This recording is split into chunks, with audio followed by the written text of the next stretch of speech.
বিচিত্র সাসপেন্স, পুরোটাই উত্তেজনা।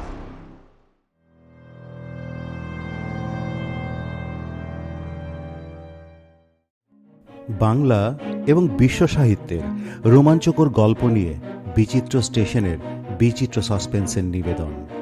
এই পর্যায়ে আজ আপনারা শুনবেন আলিফ লায়লা তথা আরব্য রজনীর অন্যতম জনপ্রিয় গল্প আলাদিনের আশ্চর্য প্রদীপের প্রথম পর্ব। আলাদিনের আশ্চর্য প্রদীপ গল্পটি নাট্যরূপ দিয়ে পরিবেশন করছে বিচিত্র স্টেশন দল।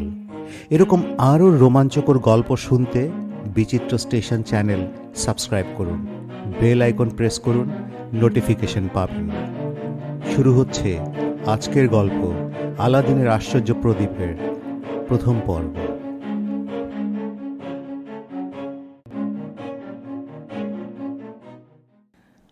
অনেককাল আগের কথা, চীন দেশের এক শহরে এক গরিব দর্জি বাস করত। শহরটার নাম ঠিক আমার মনে নেই। যাই হোক, সেই দর্জির একটা পুত্র সন্তান জন্মেছিল। আদর করে বাবা মা তার নাম রেখেছিল আলাদিন।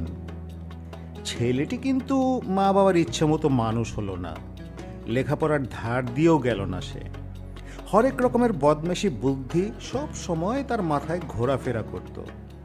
এভাবে খারাপ ছেলেদের কুসঙ্গে পড়ে ছোটতেই সে একেবারে বখাটে হয়ে গেল।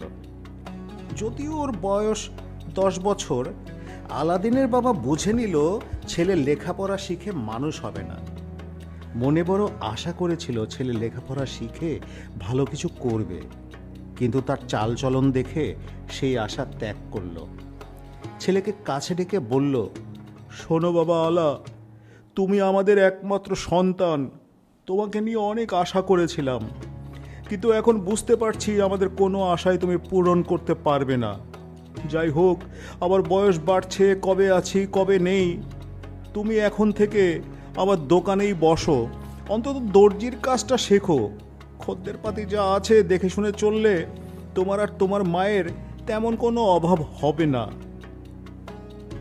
পরদিন থেকে আলাদিন বাবার সাথে দোকানে যেতে লাগলো। কিভাবে সাজ পোশাক তৈরি করতে হয় তার তালিম নিতে শুরু করলো।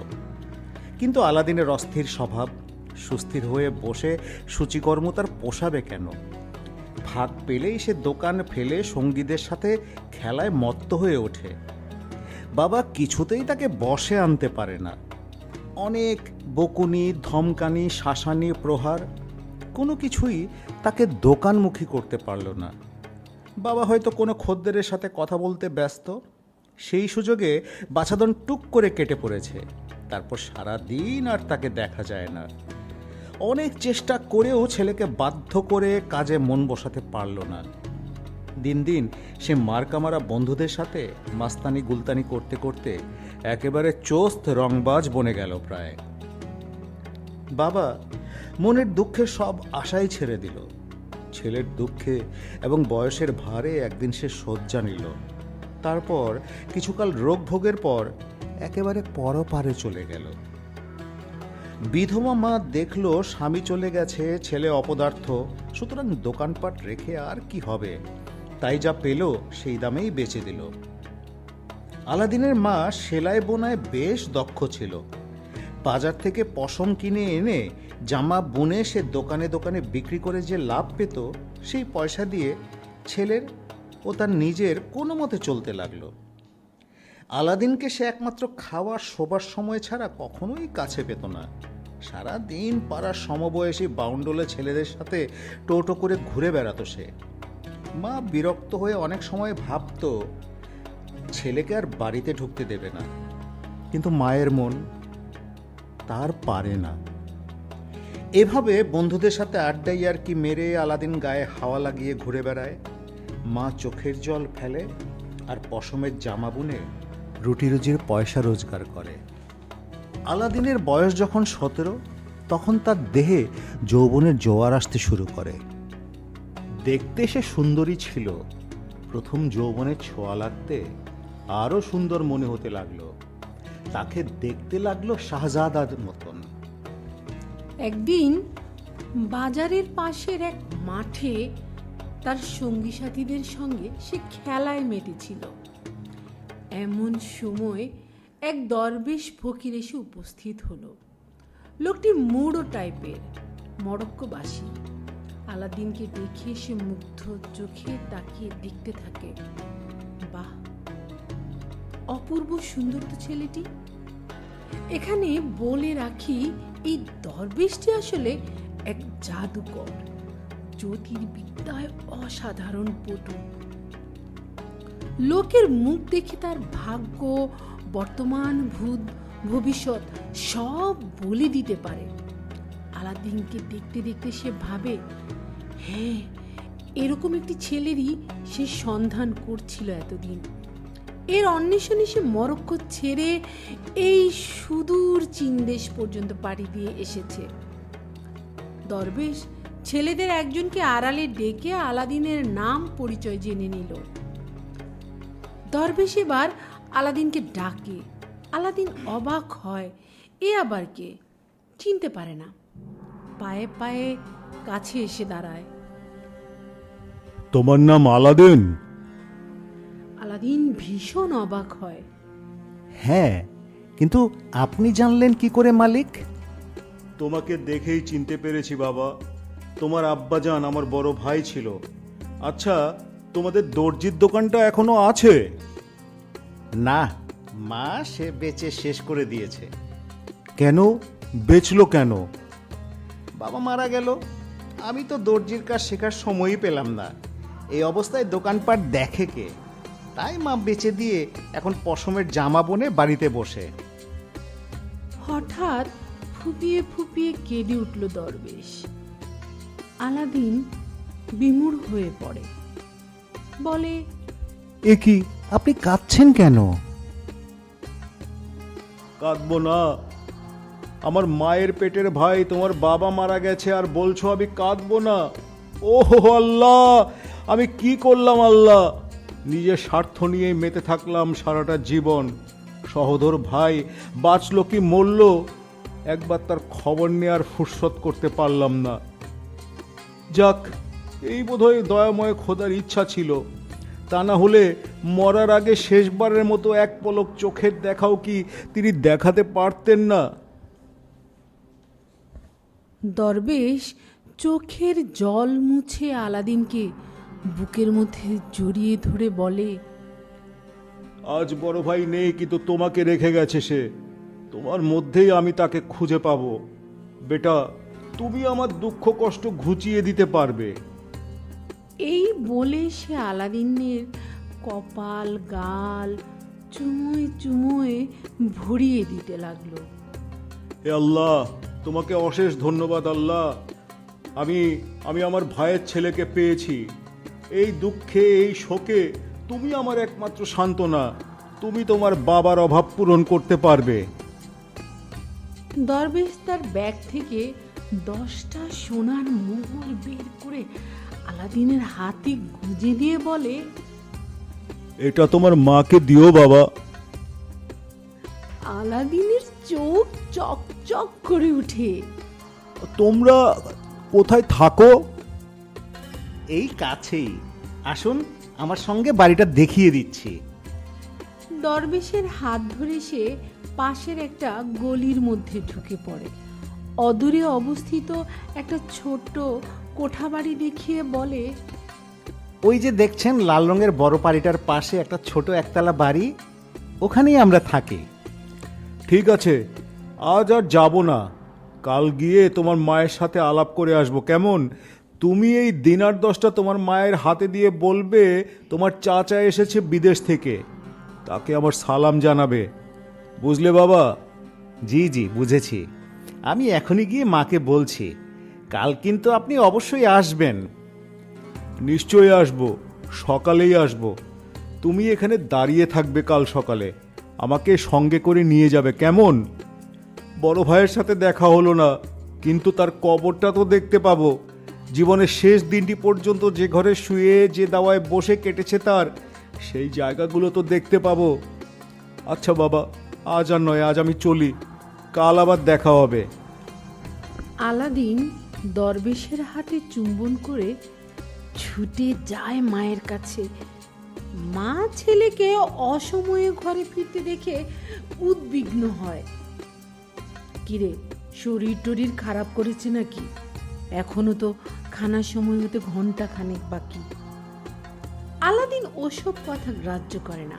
খুশিতে আজ সে ডগমগ, চক চকে 10-10টা সোনার মোহর তার কোমরে। না মা, শরীর ভালোই আছে। তোমাকে একটা সুখবর দিতে ছুটে এলাম। সুখবর? কিসের সুখবর রে? মা অবাক হয়ে তাকায় আলাদিনের মুখের দিকে। ভবকুরে বাউন্ডুলে একটা অপদার্থ ছেলে আলাদিন, সে কিনা দিবে সুখবর? সন্দেহ, অবিশ্বাসের দৃষ্টি ফুটে ওঠে ওর চোখে। হ্যাঁ মা, খুব ভালো খবর। আমার এক চাচা পরবাস থেকে ফিরে এসেছেন। আজ আমার সঙ্গে দেখা হয়েছে তার। জানো মা, কি নজর! আমাকে দেখেই বললেন, তুমি আলাদিন না? আমি তো অবাক, জিজ্ঞেস করলাম আমাকে চিনলেন কি করে। উনি বললেন, তোমার বাবার সাথে হুবহু তোমার চেহারার মিল আছে।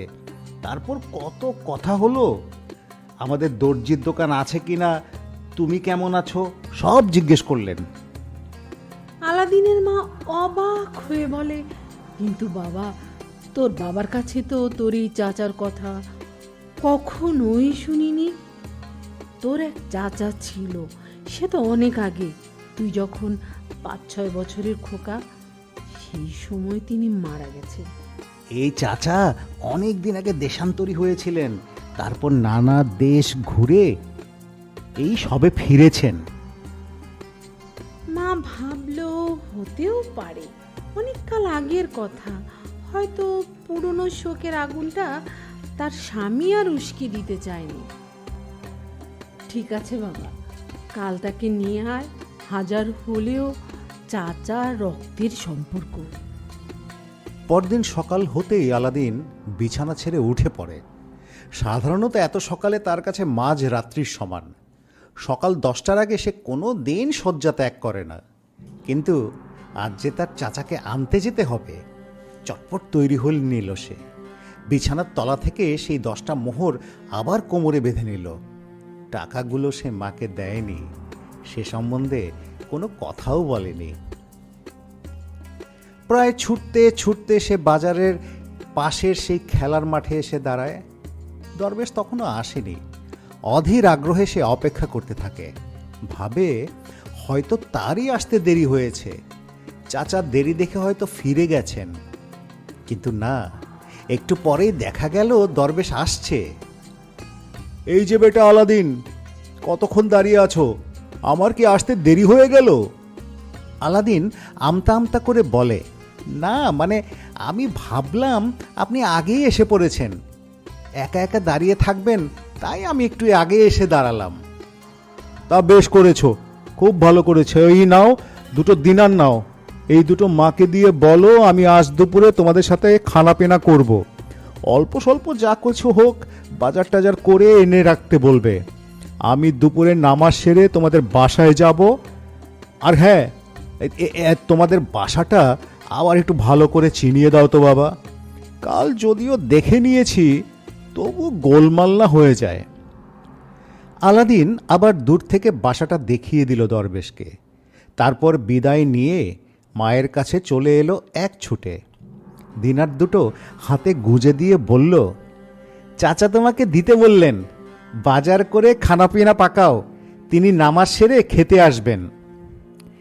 দিনার 2টো পেয়ে ছেলের কথার অবিশ্বাস করতে পারে না মা। আলাদিনের অনেক ফন্দি ফিকিরের সাথে সে পরিচিত। নানা মতলব করে কতবার যে তাকে ধোকা দিয়ে পয়সা বের করে নিয়ে গেছে তার ইয়ত্তা নেই। কাল থেকে সে শুধু ভাবছিল, এ বোধহয় আলাদিনের নতুন চাল। কিন্তু নগদ 2টো স্বর্ণমুদ্রা পেয়ে তার ভাবনাটা ঘুরে গেল। না, তাহলে সত্যি হয়তো তার চাচা ফিরে এসেছেন। যাই হোক, তাড়াতাড়ি বাজারে গিয়ে ভালো খাবার কিনে নিয়ে এলো সে। খুব যত্ন করে খানাপিনা তৈরি করলো। দুপুর গড়িয়ে যায়, মা বলল, দেখ রে, আমার মনে হচ্ছে তোর চাচা বাড়ি চিনতে পারছে না, একটু বাইরে বেরিয়ে রাস্তায় গিয়ে দাঁড়া না বাবা। আলাদিন বাইরে বের হতে যাবে, এমন সময় সদরে কড়া নাড়ার আওয়াজ শোনা গেল। আলাদিনের চোখে খুশির ঝিলিক খেলে যায়, বলে, ওই মা, উনি এসেছেন। ছুটে গিয়ে দরজা খুলেই দেখল বৃদ্ধ দরবেশ দরজার পাশে দাঁড়িয়ে হাসছে। তার পেছনে একটা কুলি, তার মাথায় একটা ঝুড়ি, নানান ফলমূল মিষ্টি ভর্তি। কুলিটা ঘরের ভেতরে দাওয়ায় ঝুড়িটা নামিয়ে দিয়ে চলে গেল। আলাদিন দরবেশকে স্বাগত জানিয়ে ভেতরে নিয়ে এসে বসালো। আলাদিনের মা এসে দরজার পাশে দাঁড়িয়ে সালাম জানালো। বৃদ্ধ সালাম জানালো তাকে। আলহামদুলিল্লাহ, আলহামদুলিল্লাহ, আল্লাহর অপার করুণায় আবার তোমাদের কাছে ফিরে আসতে পারলাম ভাবি সাহেব। কিন্তু মনে বড় খেদ রয়ে গেল, বড় খেদ। আর কটা দিন আগে আসতে পারলে তার সাথে একটি বার দেখা হতো।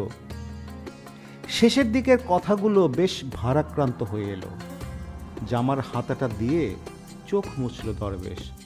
আলাদিনের মাও কান্নায় ভেঙে পড়ল। বেশ কিছুক্ষণ কান্নাকাটির পর দুজনে আবার সামলে নিতেও পারল। দরবেশ জিজ্ঞেস করে, বড় ভাই কোথায় বসতো, কোথায় শুতো? এসব নানা হৃদয়স্পর্শী তথ্য সে জানতে থাকে।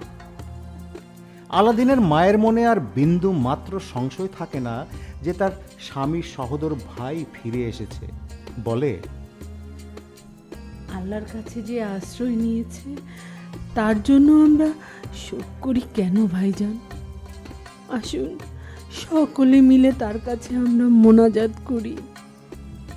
তুমি বড় ভালো কথা শোনালে ভাবি সাহেব, বড় ভালো কথা। সব বুঝি, সব বুঝি, কিন্তু আমরা সবাই মায়াবদ্ধ জীব। বুঝেও অবুঝের মতো শোকতাপ করে তার আত্মার অকল্যাণ ডেকে আনি। আচ্ছা থাক ওসব কথা।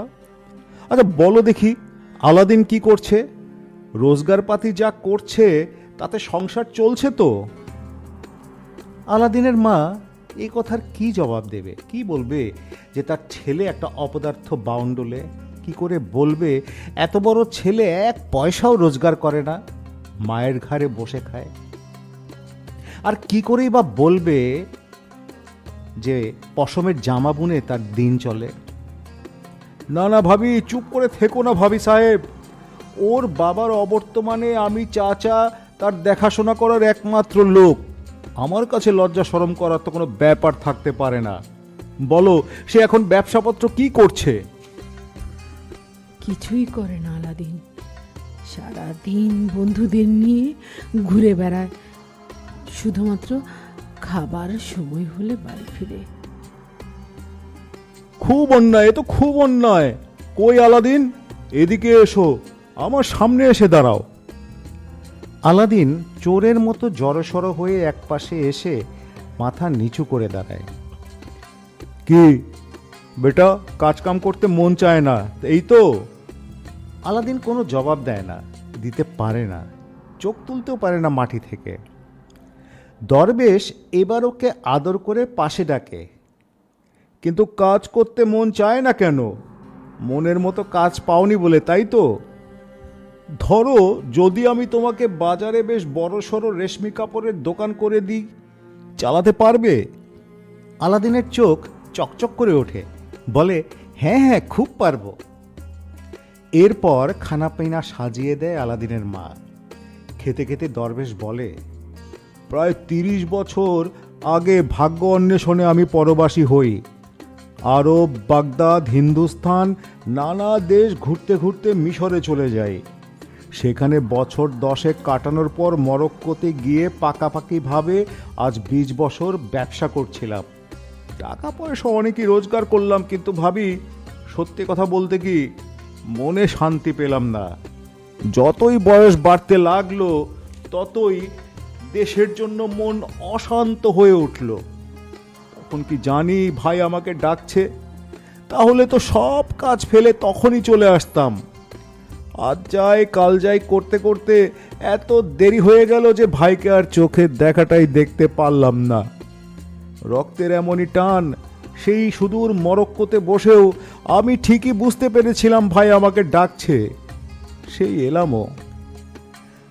আহা, কয়েকদিন আগে যদি পৌঁছাতে পারতাম। দরবেশ আর কথা শেষ করতে পারে না, কান্নায় কণ্ঠ রুদ্ধ হয়ে আসে। আবার ডুকরে কেঁদে ওঠে আলাদিনের মা। এবার দরবেশই তাকে সান্ত্বনা দেয়, বলে, কেঁদো না বড় ভাবি, যে গেছে সে তো গেছেই, যে আছে তাকে বুকে ধরেই তো বাঁচতে হবে। আলাদিন তোমার জীবনের একমাত্র চেরাগ, সেই তোমার জীবন আলোকময় করে রাখবে। আলাদিনের মা দুঃখ করে বলে, সে আশায় আমার ছাই পড়েছে। ছেলে কি আর মায়ের দুঃখ বোঝে? সে তো তার বন্ধুদের নিয়েই ব্যস্ত থাকে। এখনো গতরে বল আছে, চোখে দৃষ্টি আছে, তাই দুটো খেতে পাচ্ছি। কিন্তু কিন্তু যখন অথর্ব হয়ে পড়ব, চোখে ছানি পড়বে, তখন কি গতি হবে আমাদের? সে কথা ভেবেই আতকে উঠি, আর ভয়ও লাগে আলাদিনের জন্য। এখনো বুঝতে পারছে না, দিব্যি গায়ে হাওয়া লাগিয়ে ঘুরে বেড়াচ্ছে। খাওয়ার সময় হলে এসে খেয়ে যাচ্ছে, কিন্তু একটি বার ভেবে দেখে না এই খানাপিটা জুটছে কি করে। যা গেছে তা গেছে, আমি যখন এসে পড়েছি আর কোনো ভাবনা ভাবতে হবে না তোমাদের। আলাদিনকে আমি বাজারে একখানা মস্ত বড় কাপড়ের দোকান করে দেব। গায়ে গতরে কিছুই খাটতে হবে না ওকে, লোকজন থাকবে, তারাই সব করবে। আলাদিন শুধু তহবিল নিয়ে বসবে, টাকা পয়সার হিসাব বুঝে নিবে। কে পারবে না আলাদিন? খুব পারবো। তাহলে কালই চলো বাজারে। আগে তোমার দোকানের মালিকের মতো সাজ পোশাকে সেজে এক সওদাগর পুত্র বানাতে হবে। সেজে গুজে শাহজাদার মতো গদিতে বসবে। রাস্তা দিয়ে চলতে চলতে তোমাকে দেখে খদ্দেররা মুগ্ধ হয়ে দোকানে ঢুকে পড়বে। এই ব্যবসার যে ধরন, তা তো বজায় রাখতেই হবে। আলাদিনের আনন্দ আর ধরে না। দরবেশ বলে, এবার আমি উঠি, তাহলে সেই কথাই রইল। আর আমি কাল সকালে আসছি, তোমাকে নিয়ে বাজারে বেরোবো। দরবেশ চলে গেল। আলাদিনের মা ভাবল আল্লাহ নিজে তাকে পাঠিয়েছেন, তা না হলে তাদের এই দীনহীন, এই দরিদ্র দশায় এরকম পরম আত্মীয় কেউ সব দায় মাথা পেতে নিতে চায়। স্বামীর ছোট ভাইয়ের প্রতি কৃতজ্ঞতায় মন ভরে ওঠে তার। পরদিন সকালে আবার কড়া নড়ে ওঠে। আলাদিনের মাই দরজা খুলে দেয়। এসো ভাইজান, ভেতরে এসে বসো। না ভাবি, এখন আর বসবো না। কই আলাদিন কোথায়? ওকে পাঠিয়ে দাও। কাল বলে গিয়েছিলাম না বাজারে যেতে হবে, আজ ওর সাজ পোশাক কিনে দেব। হয়তো সাহেব এখন নাক ডাকিয়ে ঘুমোচ্ছে, দেখি যাই, ডেকে তুলি গে। আলাদিন প্রস্তুত হয়ে দরবেশের সাথে বাজারে চলে গেল। বাজারের বড় বড় দোকান ঘুরে ঘুরে ওরা সাজ পোশাক পছন্দ করতে থাকে। বৃদ্ধ বলে, বেটা, লজ্জা শরম করো না, যেটা খুশি বেছে নাও, দামের জন্য তোমাকে ভাবতে হবে না। যাই হোক, শেষ পর্যন্ত একটা পোশাক তারা পছন্দ করতে পারলো। দোকানদার বলল, আপনার ভাইপোর পছন্দ আছে বলতে হয় জনাব। এর চেয়ে ভালো পোশাক আমার কেন, সারা বাজারে কোনো দোকানে পাবেন না আপনি। নজর উঁচু না হলে বড় কাজ করবে কি করে?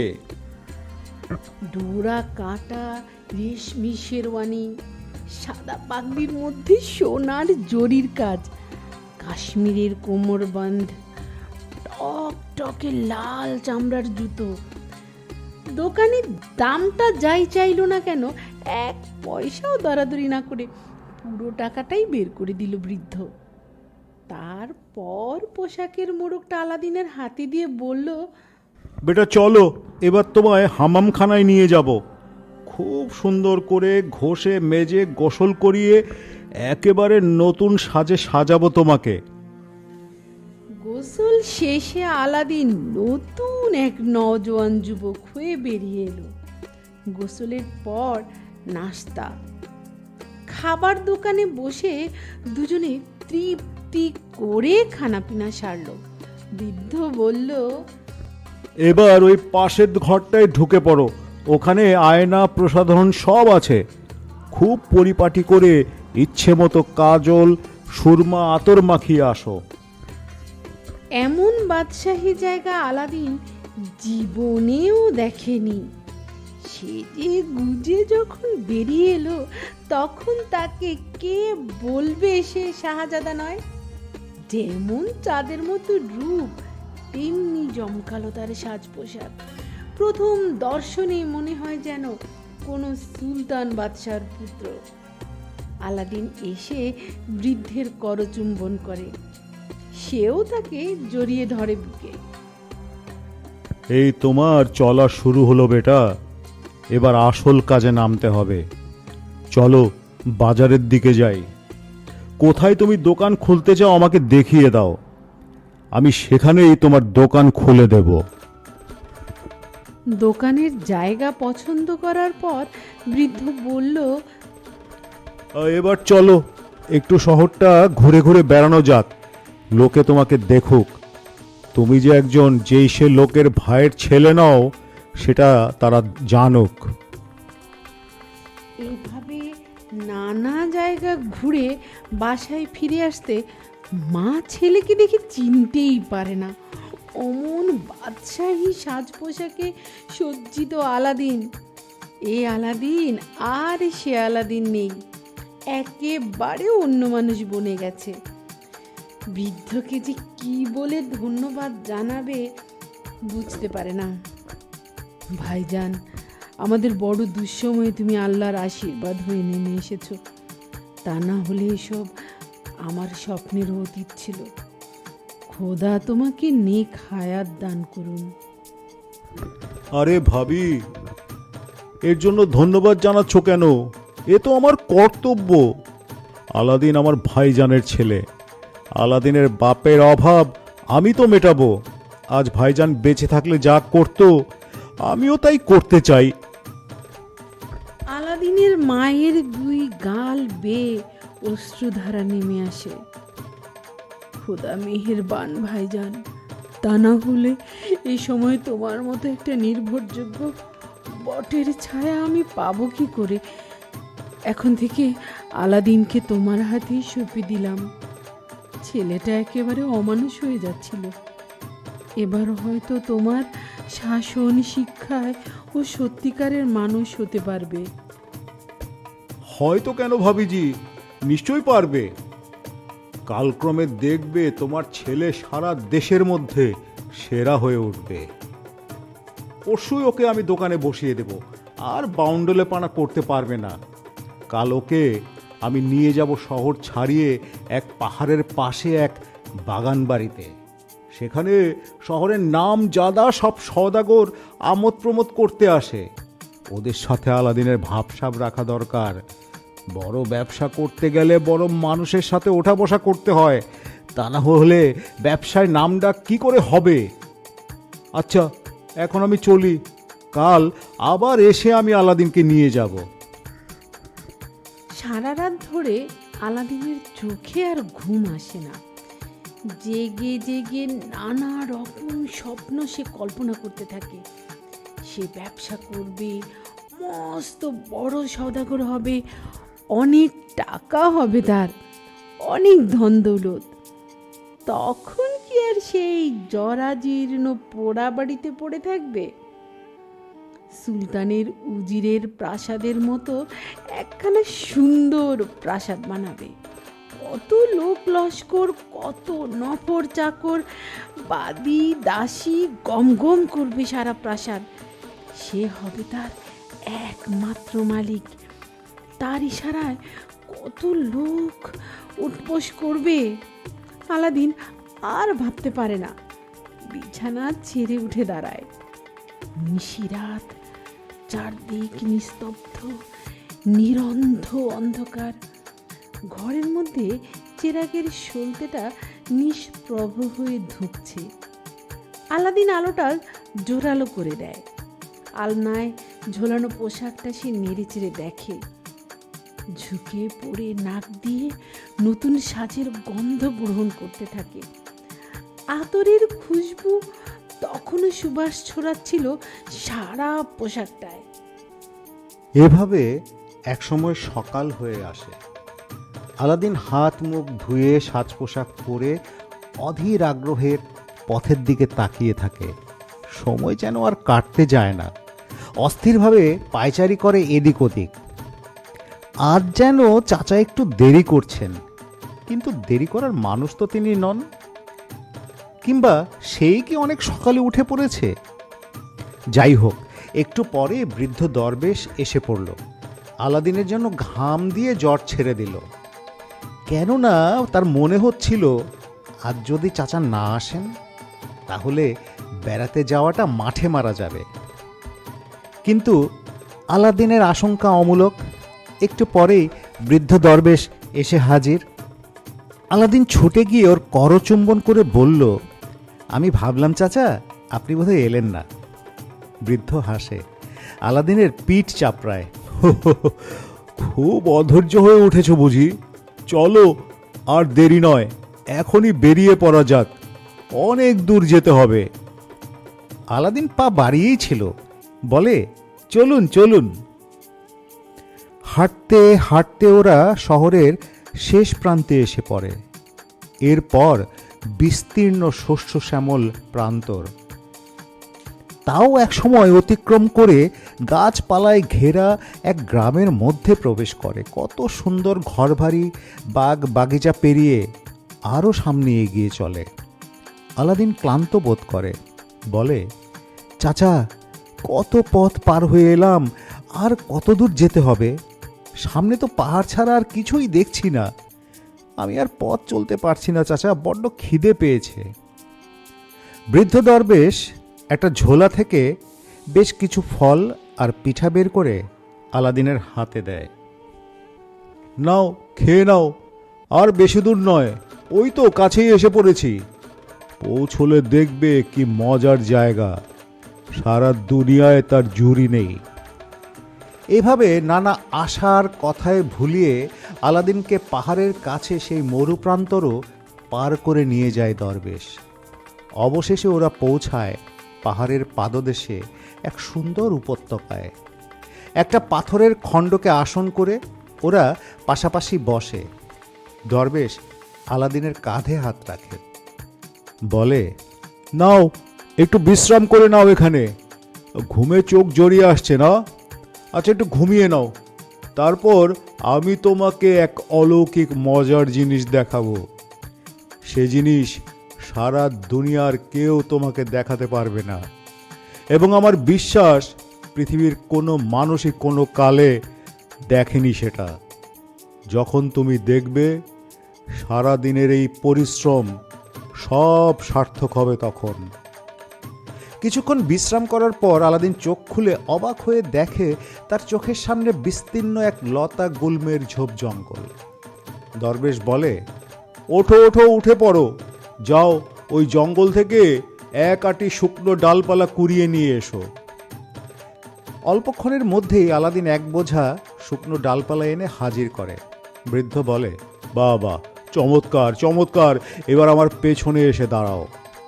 আলাদিন আজ্ঞাবহর মতো দরবেশের পেছনে গিয়ে দাঁড়ায়।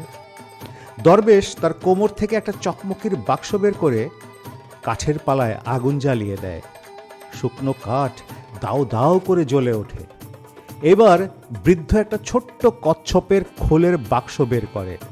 তার ভেতর থেকে খানিকটা ধূপের গুঁড়ো বের করে মন্ত্র পড়ে জ্বলন্ত অঙ্গারে ছড়িয়ে দেয়। গল গল করে ধোঁয়ার কুণ্ডলী উঠতে থাকে ঊর্ধ্বাকাশে। বৃদ্ধ বীর বীর করে মন্ত্র আওড়ে চলে, ওং ডং ওং ওং ফ, ওং হং ওং হং ও। ধীরে ধীরে গগনমণ্ডল অন্ধকারে আচ্ছন্ন হয়ে ওঠে। আলাদিন বুঝতে পারে সারা পাহাড়টা দুলছে।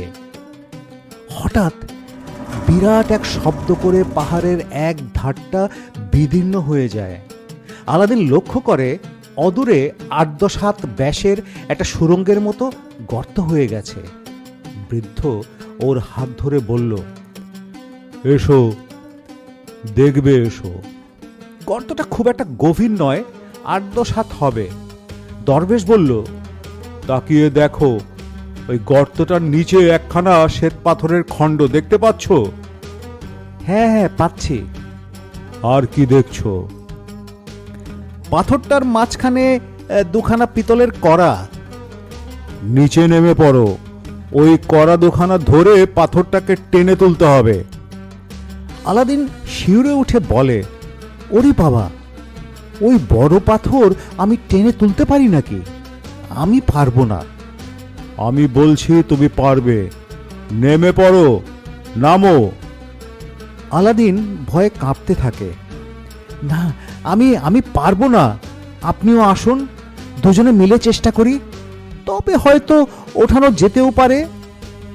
বৃদ্ধ বিরক্ত হয়ে বলে, কথার অবাধ্য হয়েও না আলাদিন, আমাকে দিয়ে হলে তোমাকে সঙ্গে আনতাম না। আমার কথা শোনো, নেমে কড়াটা ধরে টান দিয়ে দেখো, পাখির পালকের মতো হালকা মনে হবে। তোমাকে কোনো জোরই খাটাতে হবে না। যা বলছি মন দিয়ে শোনো, ওই পাথরের নিচে এক অতুল ঐশ্বর্যের ভাণ্ডার আছে।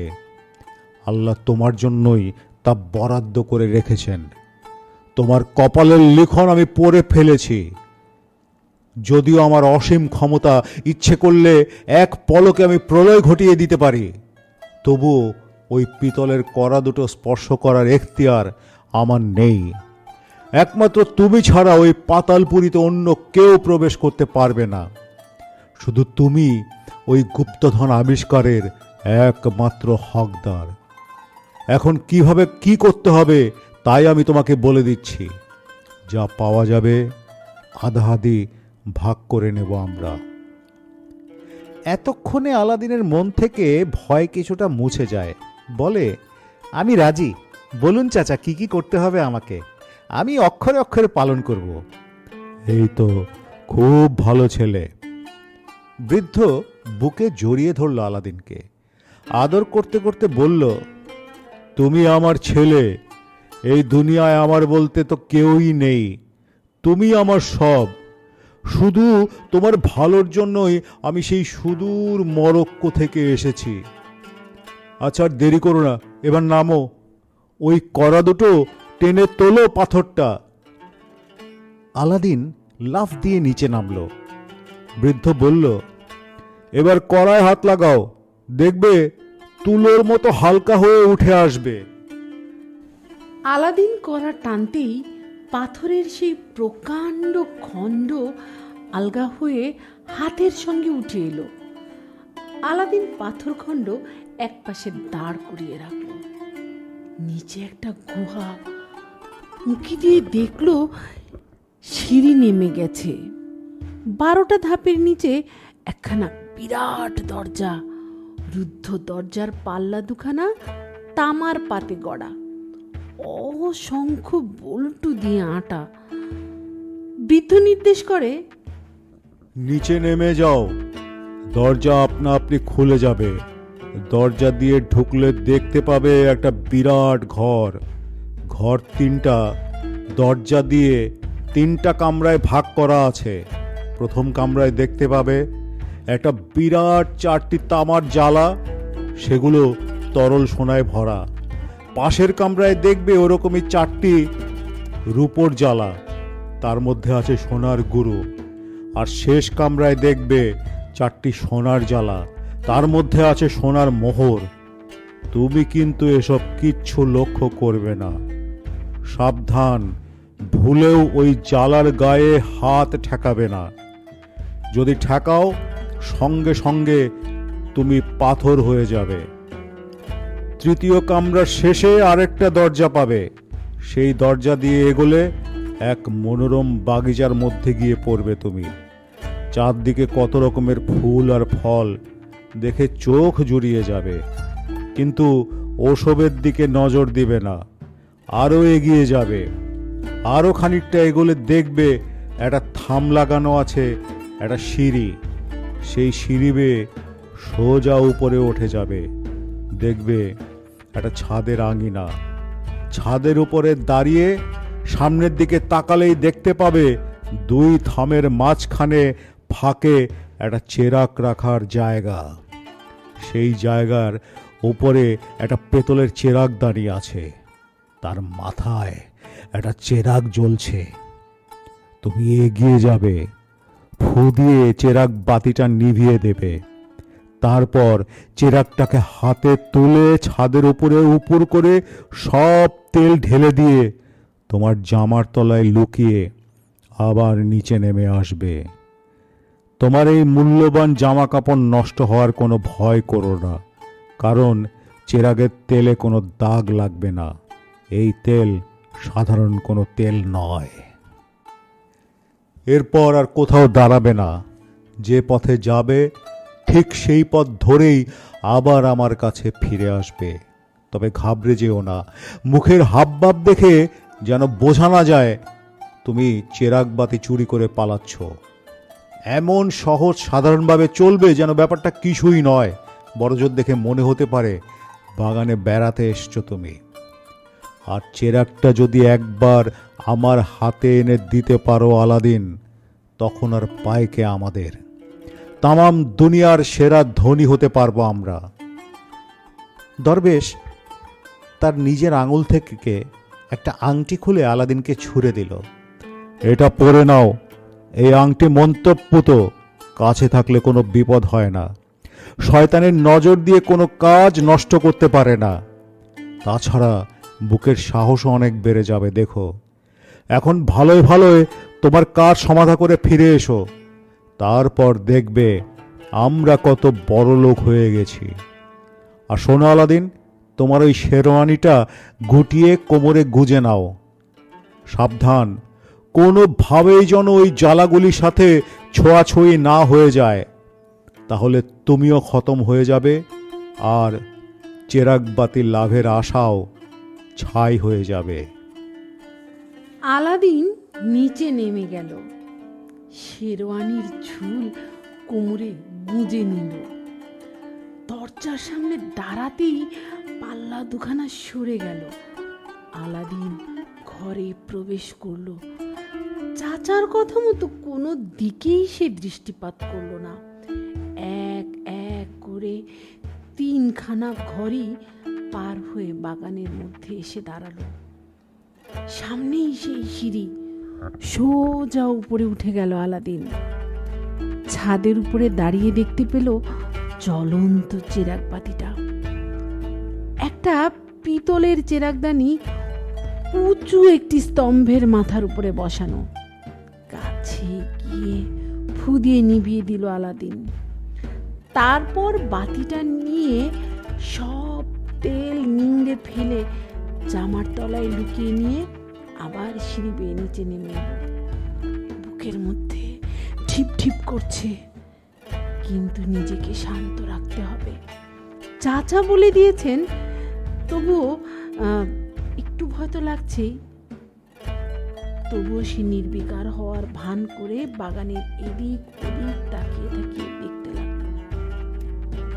ফলের ভারে গাছগুলোর ডাল মাটিতে নুয়ে পড়েছে, আর সে যে কত রকমের বাহারি ফল। আলাদিন এমন ফল কোনো দিন দেখেনি। আলাদিন বুঝতে পারেনি ফলগুলো সব হিরে, মুক্ত আর মণিমাণিক্য।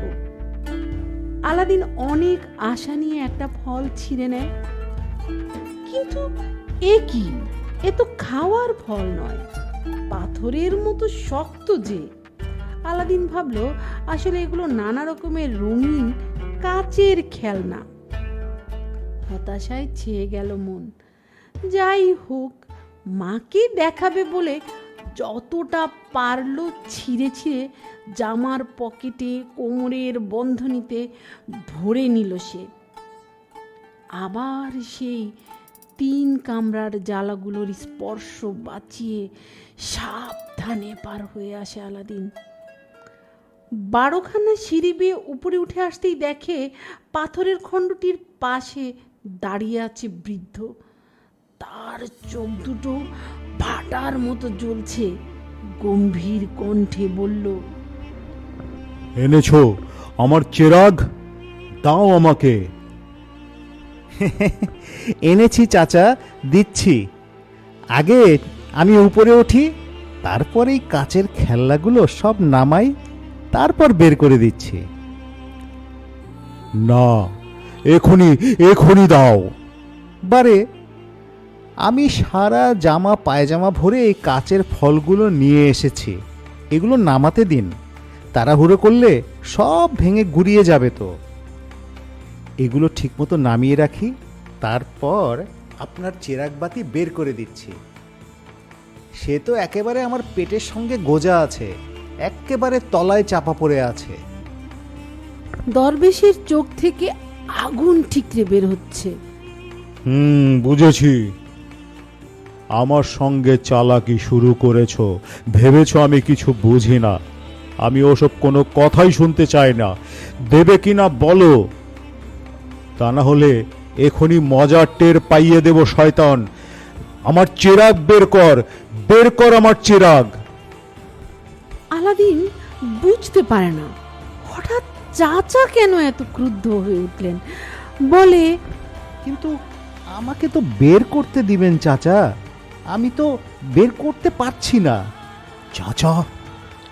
কে তোর চাচা? হারামজাদা শয়তান, ভেবেছিস আমাকে ফাঁকি দিয়ে তুই পালাবি? সেটা হবার নয়। এই বলে দরবেশ আচমকা 2 থাপ্পড় বসিয়ে দিল আলাদিনের গালে। আলাদিন টাল সামলাতে না পেরে সিঁড়ি দিয়ে গড়াতে গড়াতে একেবারে নিচে পড়ে গেল। সিঁড়ির নিচে পড়ে সে ভাবল এখন উপরে ওঠা ঠিক হবে না। চাচার রাগ খানিকটা প্রশমিত হলে তারপর ওঠা যাবে। এদিকে বুড়ো হা হুতাশ করে চুল দাড়ি ছিঁড়তে লাগলো। এই গুহায় নামার এখতিয়ার তার নেই, তার কাছে নিষিদ্ধ এলাকা। তাই সে আলাদিনের পিছু ধাওয়া করতে পারল না। ওপরেই দাঁড়িয়ে দাঁড়িয়ে ফুঁসতে লাগলো। ওরে শয়তানের বাচ্চা, ভেবেছিস পালিয়ে বাঁচবি? পালিয়ে বাঁচতে পারবি না। তোকে এমন শিক্ষা দেব জীবনেও ভুলতে পারবি না। লাফ দিয়ে সে উপরে উঠে এসে কাঠের পাঁজায় আগুন জ্বালিয়ে ধূপের গুঁড়ো ছড়িয়ে মন্ত্র পড়তে লাগলো। ওম বং চং ওয়াফাং। আবার সঙ্গে সঙ্গে পাহাড়টা দুলে উঠে ফাটলটা বন্ধ হয়ে গর্তের মুখ জোড়া লেগে গেল। আলাদিন গুহার নিচে বসে যখন ভাবছিল চাচা ক্রুদ্ধ হয়েছেন, তার রাগ কিছুটা কমলে সে উপরে উঠে যাবে, সেই সময় সে বুঝতে পারল গুহাটা দুলছে। ভয়ে সে সিঁড়ি বেয়ে উপরে উঠে আসার চেষ্টা করলো, কিন্তু গুহার মুখে পাথরের বড় চাপা দেখে হতাশায় ভেঙে পড়ল। প্রাণপণ শক্তিতে নড়ানোর চেষ্টা করলো, কিন্তু এক তিলও নাড়াতে পারল না। চিৎকার করে সে ডাকতে থাকলো, চাচা, চাচা আমাকে উপরে উঠতে দিন। ও চাচা, এই নিন আপনার চেরাগ বাতি, এই নিন। কিন্তু কে শুনে তার আর্তনাদ, কে শুনে তার আহ্বান? আর দরবেশ তো তখন সেখান থেকে বহু দূরে চলে গেছে। আলাদিন বুঝতে পেরেছিল লোকটা আসলে তার চাচা নয়। সে চাচা হতেই পারে না, কারণ কোনো চাচা তার ভাইয়ের ছেলেকে এরকম গালিগালাজ করে না। নিশ্চয়ই সে কোনো শয়তান জাদুকর তাকে দিয়ে কার্য সিদ্ধি করে নিতে চেয়েছিল। এখন সে কি করবে? কি করে এই পাতালপুরীর কয়েদখানা থেকে উদ্ধার পাবে? কিছুই ভাবতে পারে না। বাগানের দিকে যেতে চায়, কিন্তু সে দরজাও বন্ধ হয়ে গেছে। অনেক ধাক্কাধাক্কি করেও খুলতে পারল না। তাই নিরুপায় হয়ে আবার ফিরে এসে গুহার সিঁড়ির মুখে বসে বসে কাঁদতে লাগলো। মৃত্যু অবশ্যম্ভাবী, এই গুহার মধ্যেই সে তিলে তিলে শুকিয়ে মরবে, আর সে তার মায়ের কাছে ফিরে যেতে পারবে না তার আত্মীয় বন্ধুদের মাঝে। এক বিন্দু পানি, এক টুকরো রুটির অভাবে তাকে প্রাণ দিতে হবে, অথচ তার ধারে কাছে এত সোনা, এখানে তার কানা কড়িরও দাম নেই। আসন্ন মৃত্যুর ভয়াল ছায়া তাকে হাত ছানি দিয়ে ডাকছে, মরতে তাকে হবেই। আল্লাহ, এ কি করলে তুমি? কি এমন পাপ করেছিলাম তার সাজা আমাকে এভাবে পেতে হবে? আলাদিন পাথরের দেয়ালে মাথা ঠুকতে থাকে, কিন্তু আল্লাহ অকরুণ। এত কাকুতি মিনতিতেও তিনি কর্ণপাত করলেন না। তৃষ্ণায় গলা শুকিয়ে কাঠ হয়ে গেছে, নিঃশ্বাস টানতে কষ্ট হচ্ছে। আলাদিন হাতের তালু দিয়ে বুক গলা ঘষে কষ্ট কিছুটা লাঘব করতেই তার হাতের আংটির সাথে বুকে ঘষা লাগতে এক কাণ্ড ঘটে গেল। বিশাল আকারের আবলুস কালো আফ্রিদি দৈত্য এসে দাঁড়ালো আলাদিনের সামনে। গম্ভীর গলায় বলল, হুকুম করুন মালিক। আলাদিন ভয় পেয়ে বলল, আপনি কে? আমি স্থল জল অন্তরিক্ষের অধিপতি। আমার অসাধ্য কিছুই নেই, কিন্তু আমি ওই আংটির দাস। এখন আংটিটা আপনার হাতে, তাই আমি আপনার আজ্ঞাবহ। বলুন মালিক, কি চাই আপনার? হুকুম করুন। অন্য সময় হলে দৈত্যের এই বিকট আকৃতি দেখে আলাউদ্দিন মূর্ছা যেত, কিন্তু এখন সে ভয় পেল না। সে আর মৃত্যু ভয়ে ভীত নয়। আলাদিন বলল, এই মুহূর্তে আমি এই গুহার নির্বাসন থেকে মুক্ত হয়ে মাটির উপরে যেতে চাই। দৈত্য বলল, এখনই আপনার হুকুম তালিম করছি মালিক। মুখের কথা মুখেই রয়ে গেল। আলাদিন দেখল দৈত্যটার মাথা উপর থেকে পাথর সরে গেল এবং তৎক্ষণাৎ আলাদিনকে তুলে নিয়ে সে উপরে চলে এলো, ঠিক যেখানে জাদুকর কাঠের আগুন জ্বালিয়েছিল সেখানে বসিয়ে রেখে দৈত্যটা অদৃশ্য হয়ে গেল।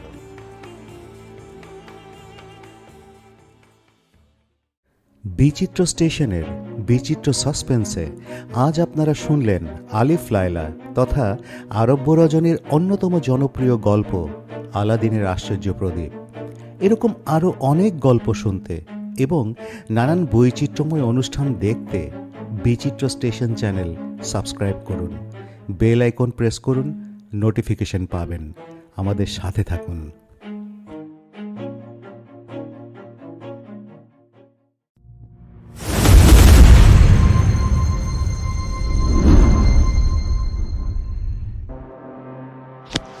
বিচিত্র সাসপেন্স, পুরোটাই উত্তেজনা।